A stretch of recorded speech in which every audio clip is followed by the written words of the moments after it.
If you've ever felt like the digital world is moving faster than you can keep up, then this episode is going to be a game changer. We're diving headfirst into a conversation that every glamping host, hospitality entrepreneur, retreat leader, or anyone in the experiential industry needs to hear. With the rapid boom in AI search and zero-click traffic, and the subsequent reduction in website traffic by 20% across all industries, we're asking, is traditional SEO dead? And more importantly, what should you be doing about it? Joining me today is the brilliant Kenny Ridgell from Ridge Media. Now, Kenny works with some big names in hospitality, but what I love most is how practical and grounded his advice is, especially for those of us building boutique businesses without a corporate-sized marketing budget. So why this topic and why now? Change is happening fast. It's coming at us like a freight train, and we need to pay attention. Google is only one of the many AI search overviews which is rolling out, and zero-click traffic is now the new norm, which means that the way guests find and book stays is shifting dramatically. And if you're noticing fewer clicks to your site, then you are not imagining things, and no, you are not the only one. In this episode, Kenny and I unpack what these AI-driven changes really mean for small hospitality brands, the strategies you need to stay visible and competitive today, and why the old way of doing SEO simply won't cut it anymore. We also chat about some game-changing tools, clever ways to optimize your site, and how you can stay one step ahead even if you're doing it all solo. So grab a cuppa, take a deep breath, and let's get into it, because when you understand what's really happening behind the scenes, you can stop reacting and start leading. Let's dive in. Welcome to the Glamping Americas podcast, the place for inspiration about the business of upscale camping, glamping, and luxury outdoor guest accommodations. I'm Sarah Riley from the Glamping Academy, and I'm working with my friends at the Glamping Show Americas to share everything you need to know about new trends, events, business models, and investment potential in the rapidly growing world of luxury camping that delivers an experience. Interest in this industry is exploding, so if you want to be the first to find out what's hot and what's not, subscribe here and check out the show notes for more exciting news and links. And be sure to add the next Glamping Show Americas to your calendar for the 30th of September to the 1st of October 2025 near Denver, Colorado. I can't wait. Kenny, this is fantastic. Thank you so much for joining me today. I know that what you've got to say is really valuable. People find it very useful because we are in a huge time of change, massive time of change with AI, with digital, with SEO changes, with websites, with marketing, everything. It's crazy.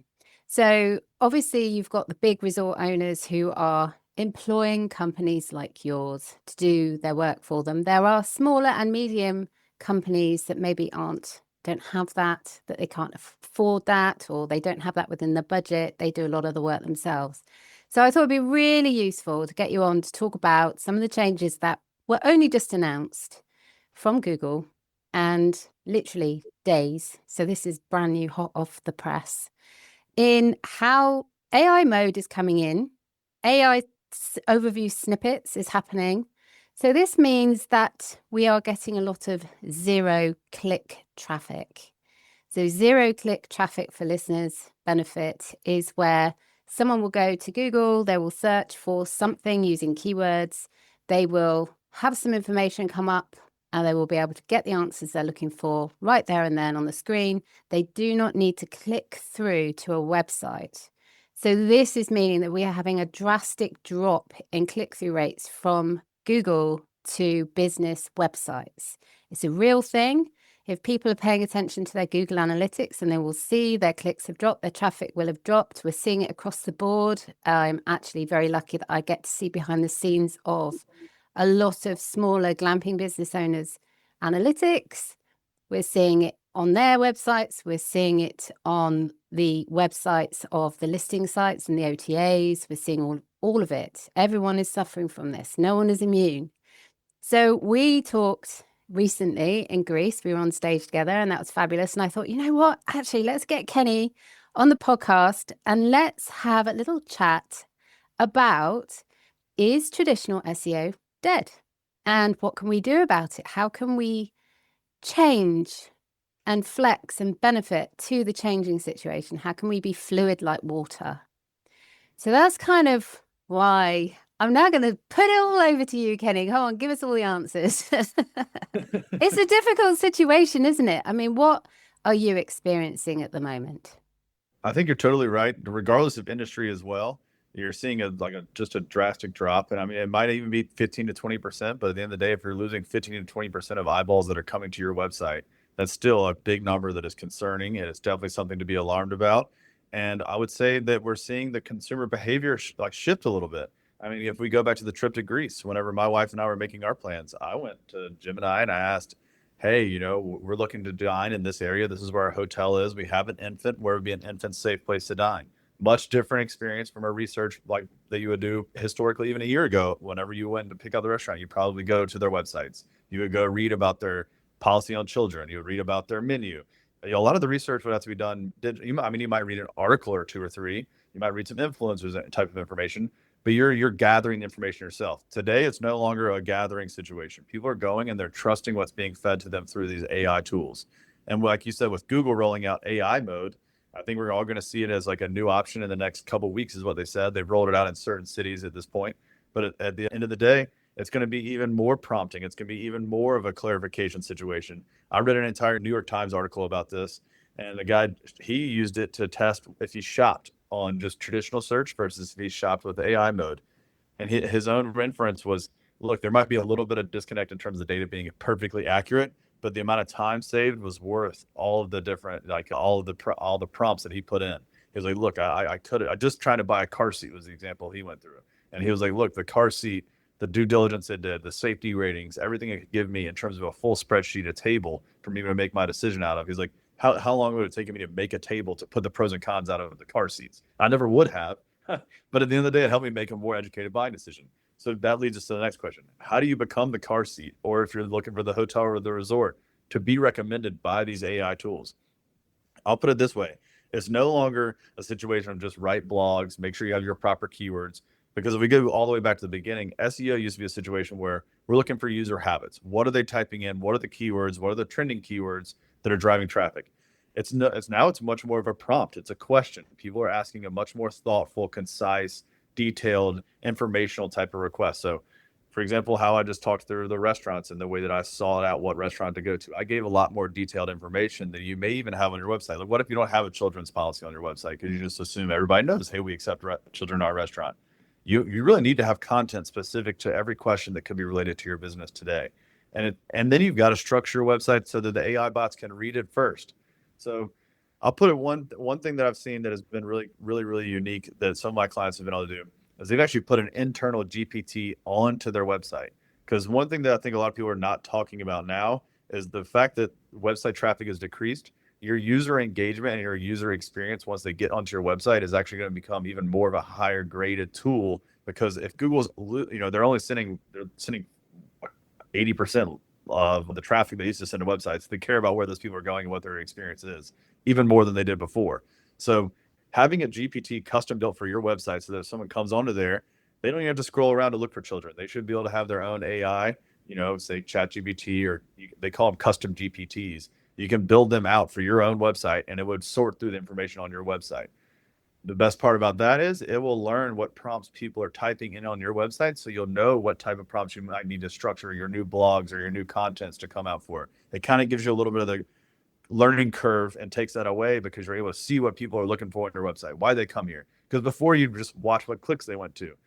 But if they didn't find the information, you just see, oh, they went to our policies page or our settings page. But we didn't know they're looking for children. Now we know specifically what they typed in, how they typed it in. So they're giving you a little bit of information that you can then, when you go back to your website, you set it up. How do we put that content together? How do we look at it? And I really think it's been a hybrid model for us as we've kind of adjusted to this period.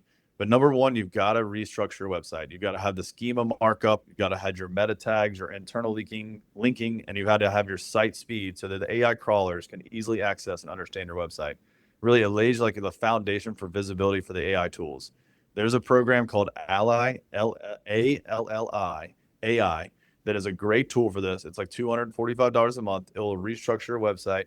Of course, we probably don't want them to hear me say this, but I would recommend that you do not have to pay it all the time, right? We've been doing it on a quarterly basis. So we'll install it, fix the website, restructure the website. If we make any major changes, we of course would pay for that month to restructure the website. But idea being, I'm sure they don't like you buying it and starting and stopping it, but I'm not a salesman for them. I'm just trying to help you be a little bit more knowledgeable on how you can set some of these things up. So in the best way, I would recommend step one, putting Ally on there, letting it restructure your website, ensuring that it's set up so that when the AI crawlers do come to your site, everything's structured in a way they can easily pull it out. The next piece is the content, right? So if you're going to write it yourself, you really need to at least be running it through an SEO grader, or you can have someone start with an SEO prompt and basically write you some of your content deliverables, and then you fine tune them. I prefer the second method.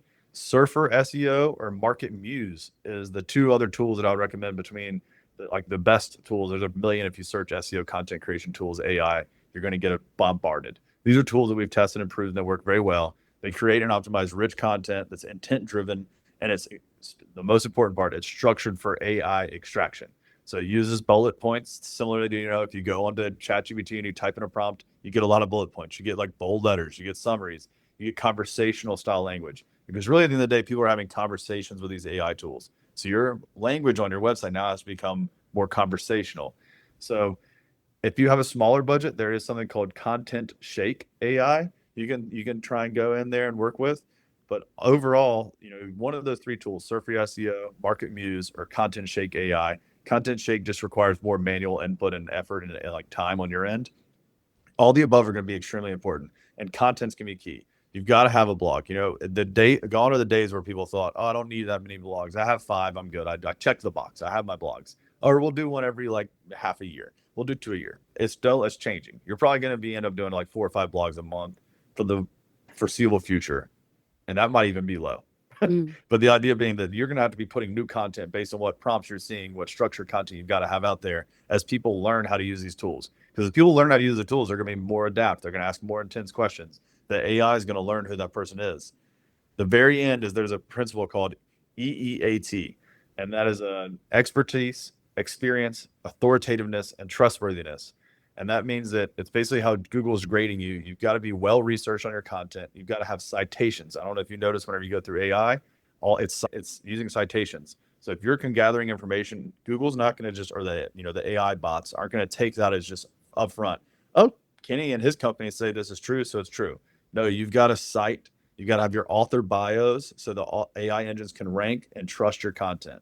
So at the end of the day, you've got to have the ability to use the EEAT. Again, that's the expertise, experience, authoritativeness, and trustworthiness through your well-researched content, citing the authors, citing the citations.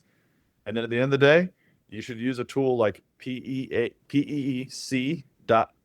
We call it PEC. I'm probably pronouncing it incredibly wrong because I know it's an acronym, but it's PEEC.ai. And it tracks your brand mentions and your citations and AI search results. So it gives you basically real-time data of how many times you did show up in the AI search results, which I think at the end of the day, that is like probably the most valuable tool here. Because if you're losing the ability to track when people come to your website, you don't know what people are searching on anymore about how they're finding you. You honestly, unless you're using a tool like this, don't even know if you did show up in the GPT results or not, or if you showed them the AI mode or any of these other type of tools. I mean, some people use Grok to go research. You want to make sure that any of these AI tools, because I think right now we're splintered. There's no you have ChatGPT is probably your biggest gorilla, but I don't think they have an overwhelming market share like Google does over Microsoft for search. And everyone's using different AI tools to do a lot of the research. But you want to know which ones are showing up for you. I'm ranking well on ChatGPT. I'm not ranking well on Gemini. I'm ranking well on this one. I'm not ranking well on that one. You want to know how many times you're pulling, what citations were used, and then how many times people even specifically searched for you and you came up. All of the above is very valuable. I do think that to answer the question of traditional SEO, it is dead as the way we know it. I think that it has been flipped on its head. It's no longer a keyword strategy. It's a whole comprehensive plan.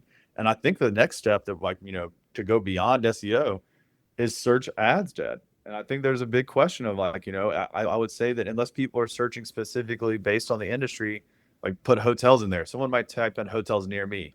It's not going to pull up an AI prompt. It's going to give you your traditional Google hotels booking engine.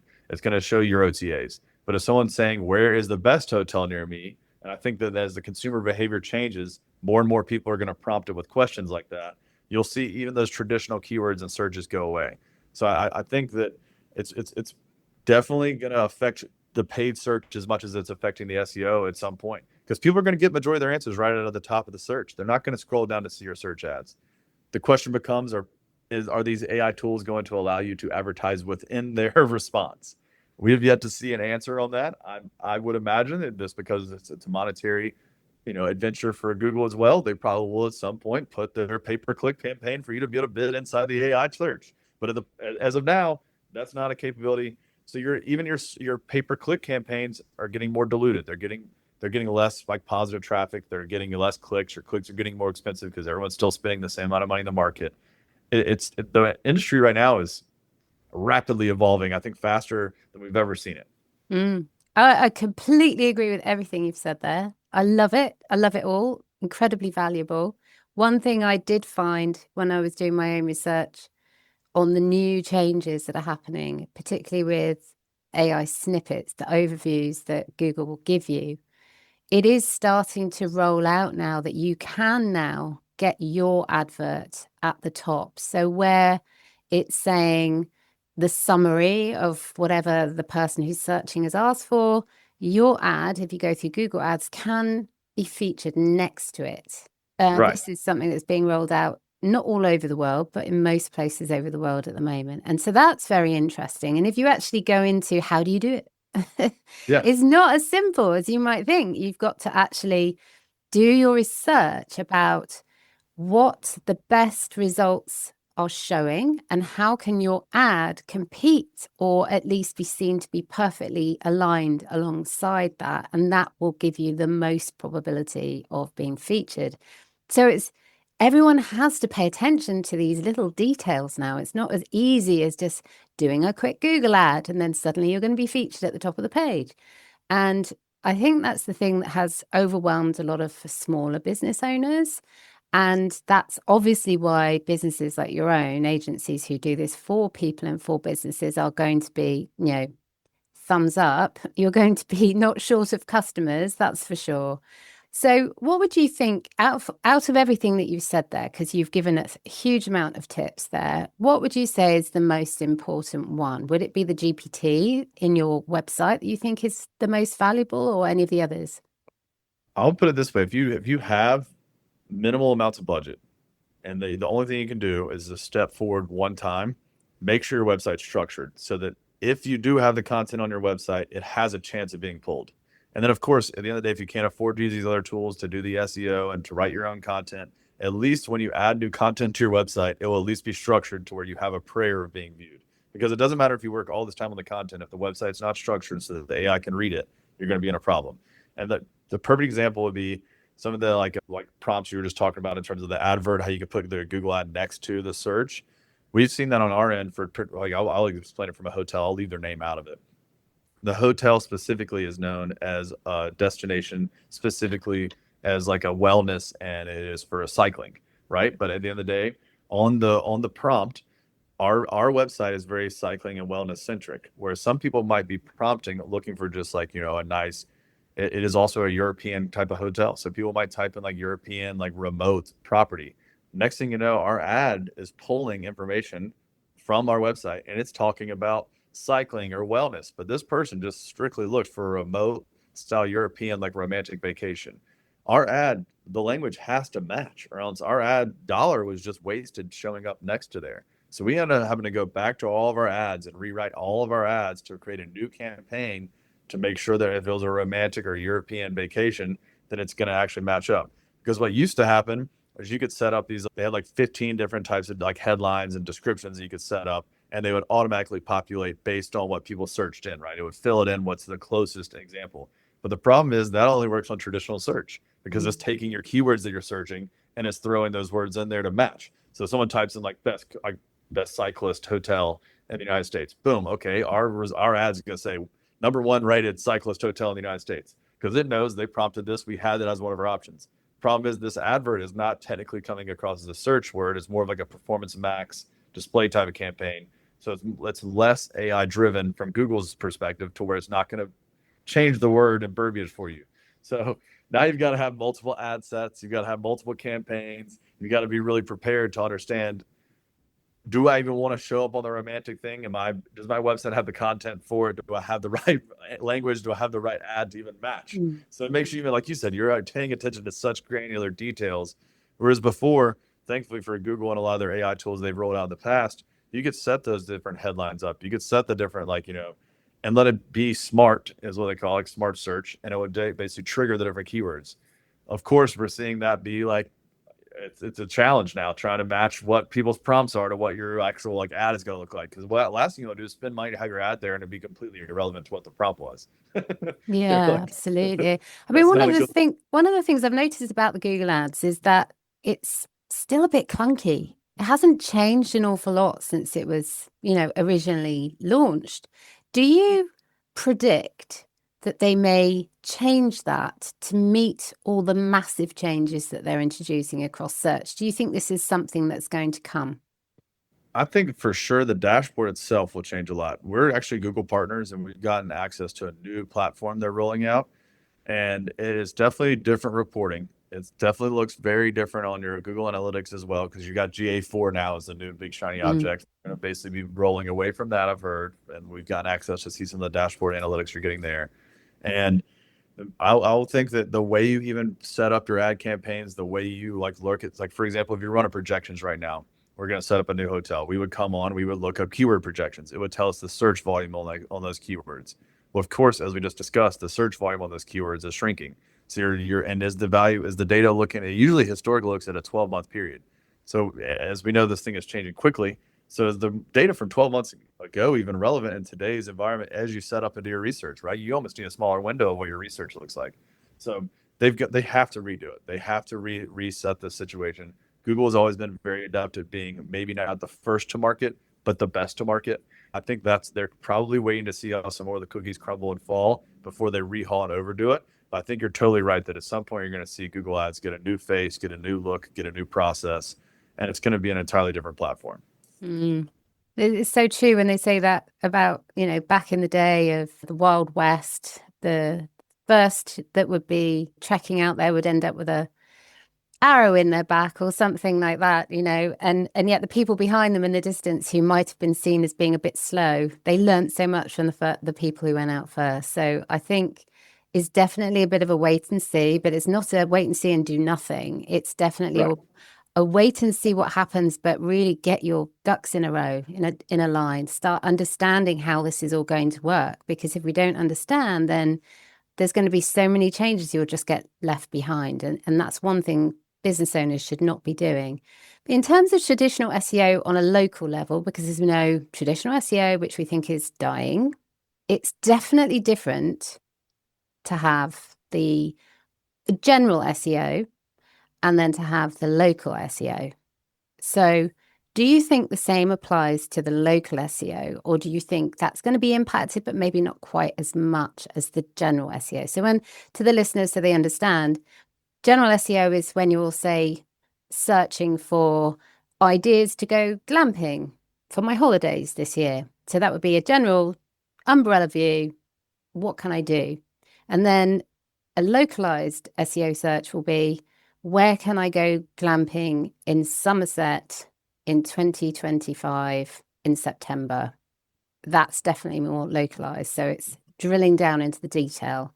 So what do you think about that? Do you think that would be impacted quite as much or not so much? I'll even take it one step further. I think if people are searching for specific areas like Somerset, then it will be impacted a lot. I think if people are searching near me where the maps feature still is in play, I think that you won't see as much adjustment or change on the hyper local near me searches.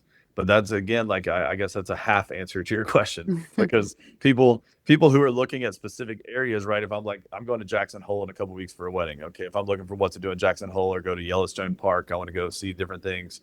that is going to be much more driven and changed by this AI implementation. Whereas if I while I'm in Jackson Hole and I'm like, where's the best burger spot near me? I think you're still going to have your map is going to play a large role. Your local SEO is still going to be remotely the same. It's not going to be prompts. It's going to be much more of a searching on the map type situation and doing a little bit of homework. I don't can't say that they won't change that too for us, but as of Yeah. now, I think the hyper local near me searches and looking in like basically using your GPS location to look around you has not changed as much. But if we're looking at other areas where we're traveling to and researching in that market, I do think it's going to be much more prompted and heavily driven by the AI. It's Mm. it's crazy. I would put it this way though, as a small business, now is the best time to catch up and make ground on some of these big companies. I mean, take a Mm. Marriott. Think about how many pages they're going to have to change on all of their websites. Think about how many different hotels, locations, cities, prompts, blogs they're going to have to write. All these different incredibly time consuming efforts they're going to have to make. 'Cause the big ships are going to have to turn and they're going to turn slow. Right now, this time is a little ship. If you're a little ship, you have the best opportunity to make up a competitive advantage, even get a head start. And I think in a best way, it's leveling the playing field because everyone's starting from ground zero. Obviously, if you have a 25-bedroom hotel or you're a glamping property with 11 different cabins, you've got an opportunity right now. You can react quickly. You can pivot. You can be agile. You can make changes. Whereas you got some of these big gorillas in the room, they have all these different like levels of approval they have to go through. They have to, and all on the local level is going to have to be approved all the way up the chain through the corporate ladder. It's going to take them time to adjust, and Google's not waiting for them. At the end of the day, if you're a smaller business, right now is your best chance. Like you have a huge opportunity. You can create a lead for yourself. You can be one of these people that these AI tools are looking to, that they're gleaning their information from. And I don't think there's ever been a better time in marketing today to really gain ground on something like that. Other than like maybe when TikTok first launched and organic reach was insane, and Instagram first launched and organic reach is insane. This isn't one of those intersection points of right now is like basically Google's like your organic reach can go viral. You can blow up. The same way as like people became influencers overnight, you can be basically an influencer on Google on AI search if you make the changes right now and you put yourself out ahead. Because then you're going to build brand trust. You're going to build loyalty with Google. And if they see that your stuff is continuing to work, they're going to keep going back to you. That's one thing they are good about doing is if they find a source they trust, that source becomes a very reliable source for them. So you want to become one of those sources today. Like don't sit around and wait on it. I think it's that thing that's a big thing that needs to be said is it's a huge opportunity right now. Don't be Mm. scared of this. Mm. Just thankfully you're not Marriott with like 1,300 properties worldwide where you have to write 1,300. I mean, 1,300 times 5 blogs a month. They're gonna Mm. have to all change. They're gonna change all their websites. They're gonna have to. I don't know how expensive it's gonna be for some of these big people, but they're not gonna snap their fingers like some of us have the luxury of doing with these smaller properties independently owned. So I think you'll see a playing field that is open right now. Mm. So with content, because you were talking about how you really need to get your content on your website, it needs to be a blog, you need to get that changed regularly. We are always looking at how we can save time with that. And many people go out and they use AI tools. But would you agree that it's important to have your own human element? So when you're looking at AI, just plain written AI, get the AI to write the blog, copy and paste it into your website. I'm assuming you wouldn't recommend that, and you would recommend that it must be an element of storytelling, personal branding, and other bits and pieces that are added in by a human. Yeah, absolutely. The way we have it listed out in our office is number one, structure website. Number two, create content. Number three, human oversight. That's literally the words we use. Like we cannot just take number two and plug it into the website. You can't take the content that's pre-written.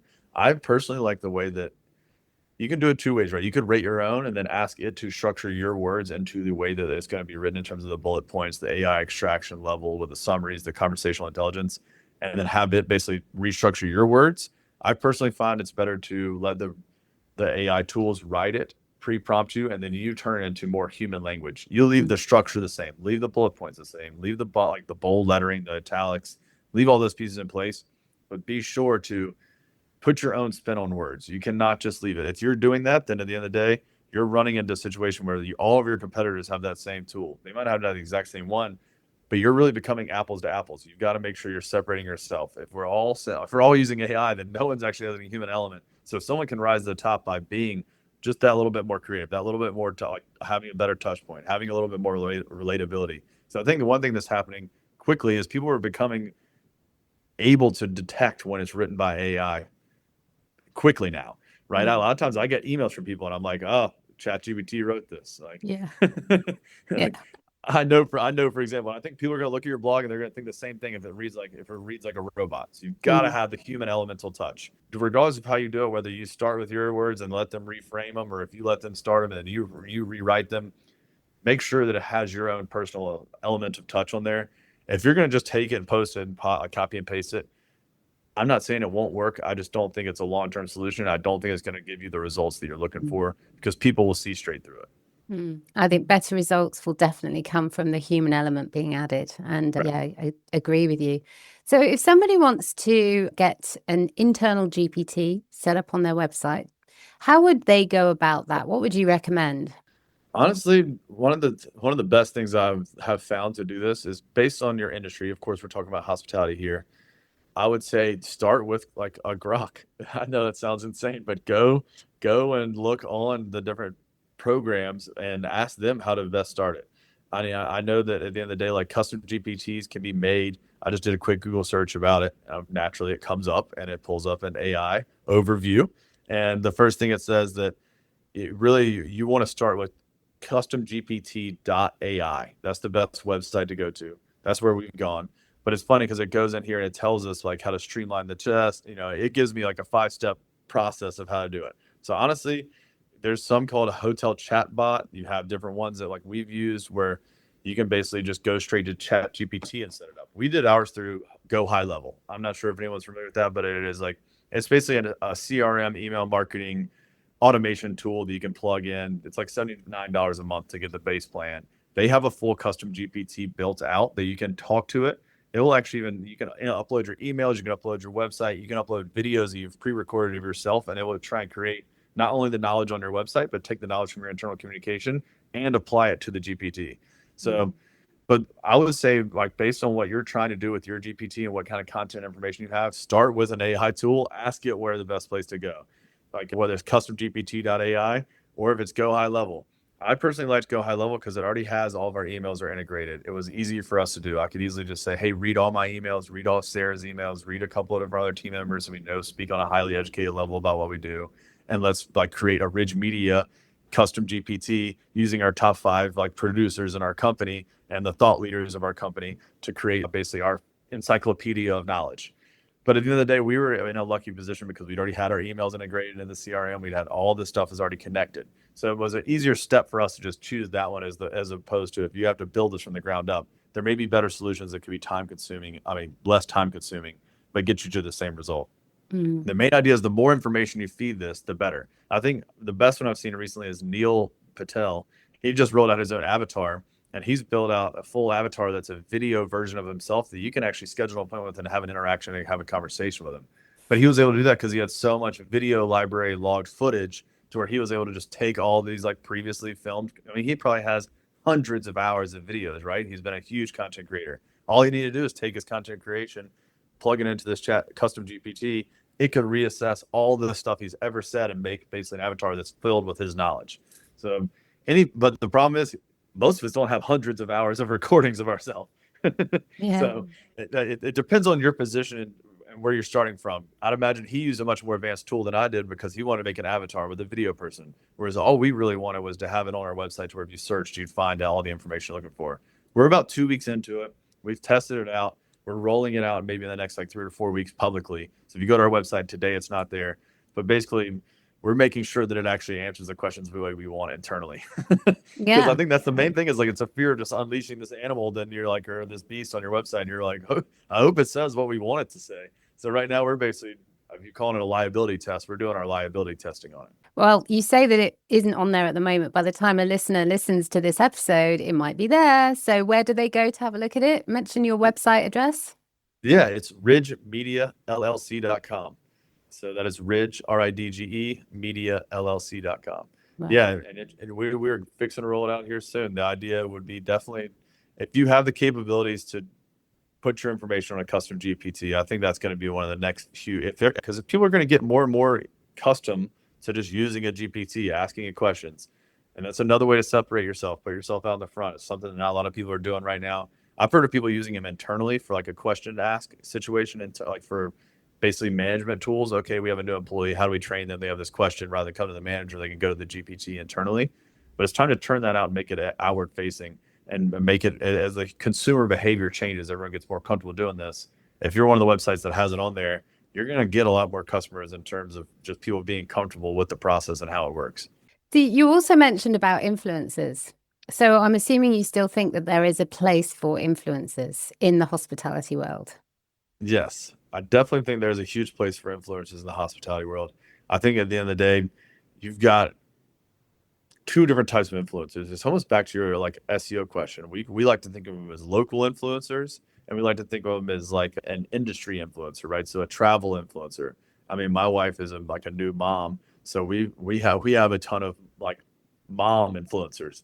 Yeah, So yeah. like half of our meals are made because some mom or parent found some like quick meal that she could make that would be very good. So it's all different based on where you're like your consumption is, but the more niche these influencers can be, I think is going to be better. You've got to pick a lane and get into it. It's no longer going to be like I mean, I think Kim Kardashian's kind of been like a driving force of like the evolution of an influencer, right? She used to just be like you could pay her to post whatever. Now she's kind of taking on this like health and beauty and wellness, and she's doing Skims, and she's doing her sister's got the skincare product. They've picked a niche and a lane, and they feel like this is we're a makeup, health and beauty company. This is the majority of what type of influences. She's not diluting it anymore with posting about random stuff. Whereas 5 years ago, you might have Kim Kardashian posting about X, Y, or Z because some company just paid her for it. Now they're picking their lane, they're picking their model, they know their followers are looking for specific and tips and information on this type of like content. So if you're an influencer, go ahead and pick your niche, drive all of your content there. And I think that's going to be, from a brand perspective, the most important part whenever we go assess an influencer or their likelihood for success as a partner is, what is their audience, what is their niche, and does that align with who we're trying to talk to? And one of the things I wanted to talk about as well was customer avatar. So this is something that a lot of people struggle with, about their own avatar of their own customer. Very important when you're talking about influencers, because you judge whether it's a good idea to get involved in an influencer depending on who their audience is and whether their audience fits your avatar. So it's about saying, okay, what is my avatar and how do I figure that out? So have you got any tips there that somebody could use of understanding who their traditional customer might be and whether there is a defining avatar that fits around who that is for them? That is a very loaded question, but it is also one of the most important questions that I think that exist in digital marketing today. And I actually had a call with someone I met at the conference this past week. They're starting a new resort, right? They aren't quite sure who their avatars are going to be. They aren't quite sure who their core customer is going to be. So it's a little bit more of a experimental whenever you don't have the existing property versus if you have one. So let's play it on both angles. If you have a property, you at least have customer data. You have like previous background information. I would highly recommend exporting your customer list using some AI tools to basically identify core segments or core groups or unique commonalities between these audiences and find out what they were. I think I gave the examples. We have a plastic surgeon client, and we were looking at basically what was the commonality between all of their patients. Starbucks was the number one thing that I think that we found out was the most common piece. Who would have known that the plastic surgeon people, basically the biggest commonality between all of our patients there instead of customers, would have been specifically Starbucks drinkers. They drink Starbucks on average more than 3 days a week. So they were avid Starbucks drinkers. That's crazy. But at the end of the day, we would have never gleaned that information by just assessing our data. You've got to use a data extraction tool. You've got to upload this stuff, and you've got to basically do a little bit of homework and research in terms of who your customer is. Now, on the other front, if you don't have the customer data, you don't have the ability to upload it, and you're basically starting from ground zero, we always like to say, let's start with 4 different avatars. What we're going to do is we're going to talk about 4 different marketing messages, basically based on your pillars, your core missions, your values of your company. And let's try and drive down. So if your number 1 is going to be like, we're being honest, transparent, like sustainable. Okay, well, what's honest look like? What does someone who cares about honesty look like? What are they into? Where are they living? What are they going to online? Where are they operating online? So number 1 is online behavior. Number 2, it's like demographic. Where in the world are they? How much money do they make? Are they family members? Are they parents? So you're driving down, you're drilling deep, and you almost got to take each avatar and then drill deep into each one. And we actually have a large set of questions that we kind of walk people through. Not going to lie to you, AI helped us come up with this question.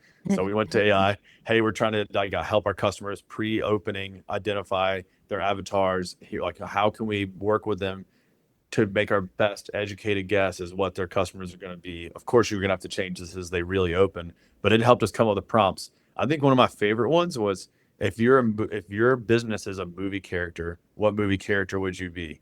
I love that question because it gives you an idea of the voice, and then it gives you an idea of, once you get the voice, some people are going to love like the humor in this. Okay, well, now we know we want to be a humorous character. We want to be like we're from Anchorman. Okay, well, now let's drag that down, and let's say, like, what kind of people like Anchorman. Now you can help utilize that character voice to determine who your audience is. Because you're like, maybe scholars aren't going to be the most apt to fit in with our Anchorman, like humorous Will Ferrell style of advertising.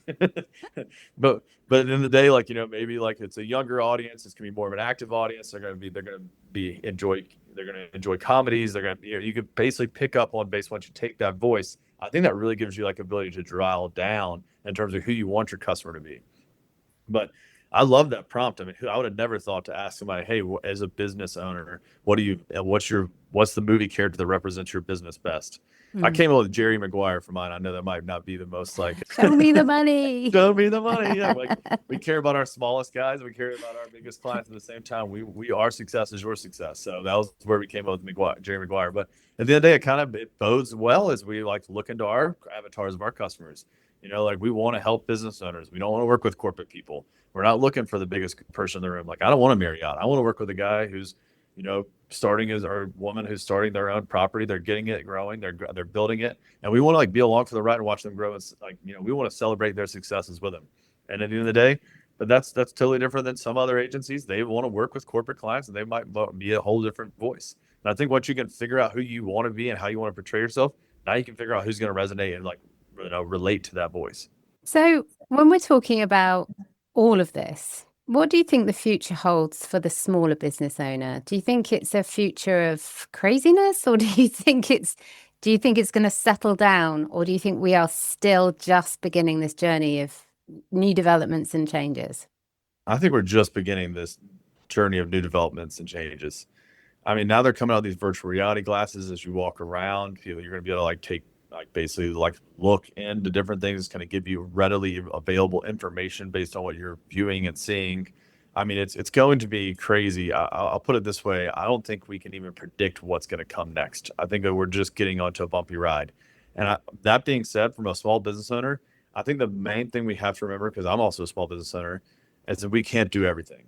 We've got to pick an area, do one thing at a time, do it very well. Once you master that area, there's no shortcut for hard work. There's no shortcut for like time invested, right? If you spend 1,000 hours, you become a master, or 110,000 hours, you become a master. So spend your 10,000 hours, drill down into one area, really own that area.